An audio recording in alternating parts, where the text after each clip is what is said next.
남들이랑 똑같은 경쟁 필드에서 자기 값을 낮춰가면서 그렇게 낮은 가격으로 승부를 하는 이런 모습을 보면서 내가 경력을 쌓아도 성공하신 분들이 말씀하시는 게 경쟁은 결국에는 자살행위더라고요. 재능이 있는데 노력까지 해, 즐기기까지 해. 이런 사람을 어떻게 이기냐 이거예요. 꼭대기에 있는 사람들은 내가 노력으로 이길 수 있는 게 아니야.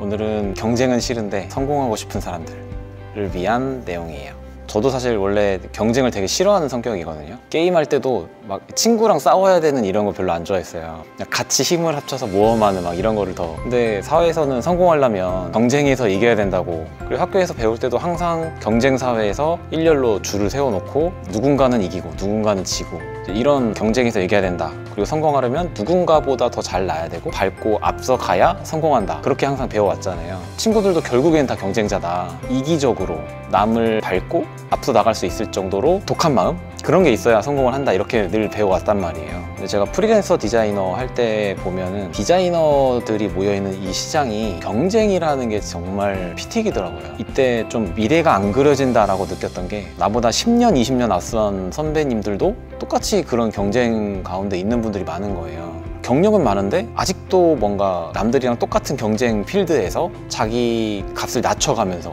그렇게 낮은 가격으로 승부를 하는 이런 모습을 보면서 내가 경력을 쌓아도 저 사람들과 같은 위치에 될 텐데 과연 이게 내가 원하는 미래가 그려질까.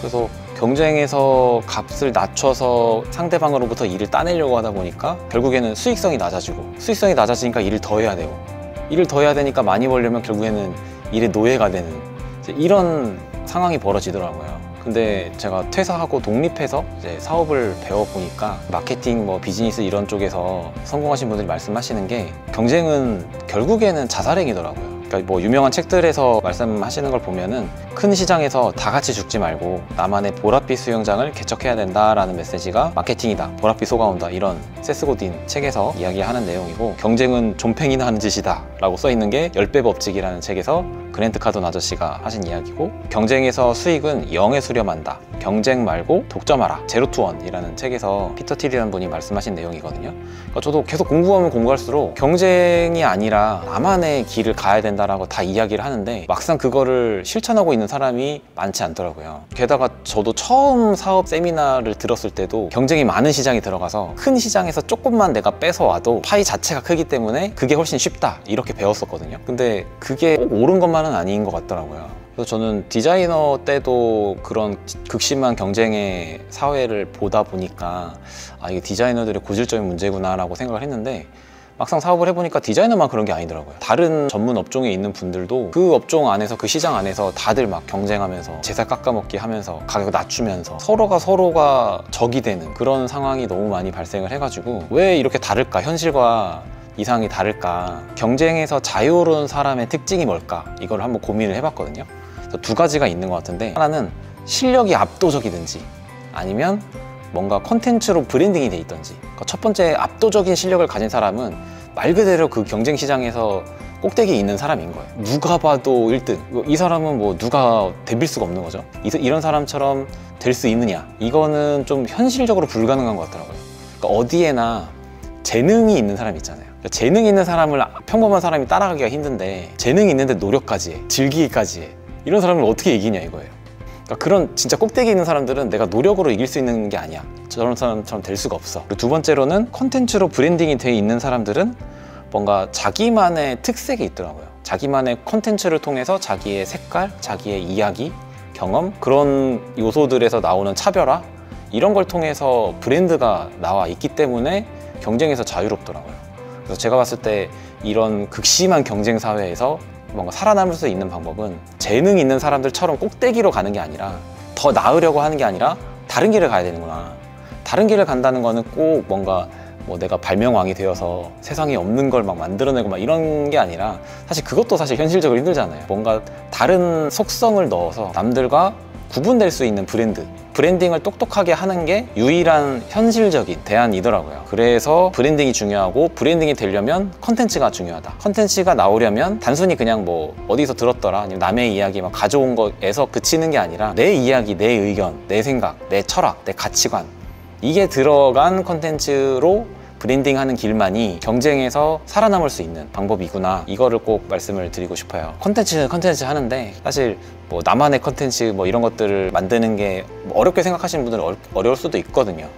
근데 이것도 연습과 훈련이 필요한 것 같아요. 내가 나만의 브랜딩을 해 나가는 과정에서 필요한 콘텐츠는 꾸준하게 연습을 해보는 수밖에 없는데, 물론 뭐 처음에는 내가 공부해서 뭐 예를 들어서 어떤 서적을 읽고 거기에서 좋은 내용을 따다가 이제 소개하는 내용으로도 할 수도 있는데, 저는 거기에 반드시 내 생각, 왜 내가 이 책을 소개하고 있고 이 책 중에서 내가 공감이 가고 중요시 여기는 그런 내용이 어떤 내용이고 왜 그렇게 생각했는지, 그리고 그 내용이 나랑 무슨 상관이 있는지, 관련해서 내가 어떤 경험이 있었는지, 이걸 보고 앞으로 나는 어떻게 적용을 할 건지, 이제 이런 내용이 나오게 되면 충분히 좋은 내용을 가져다가 이제 내 의견, 내 생각과 접목해서 나를 브랜딩할 수 있는 콘텐츠를 만들 수 있다는 거죠.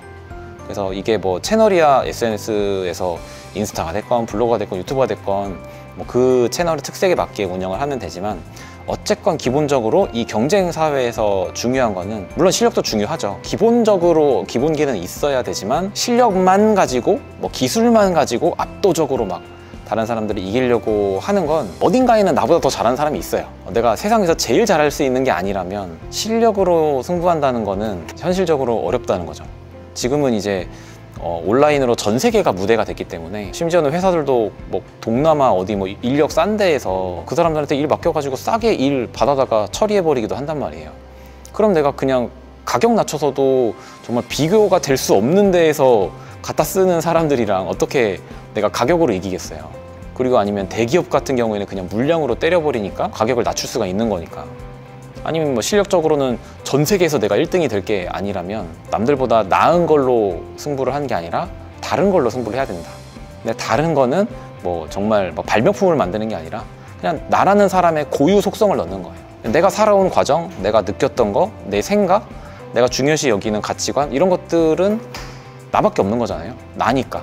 나라는 사람은 세상에 하나밖에 없잖아요. 왜 나라는 사람이 세상에 하나밖에 없는지를 설명해 줄 수 있는 그 요소들, 그 요소들을 충분히 활용하라는 거죠. 그러니까 고유 속성을 충분히 활용해서 컨텐츠에 녹여낸 브랜딩을 해라. 그러면 경쟁사회에서 레드오션에서 나만의 길을 갈 수 있다. 요거는 여기까지.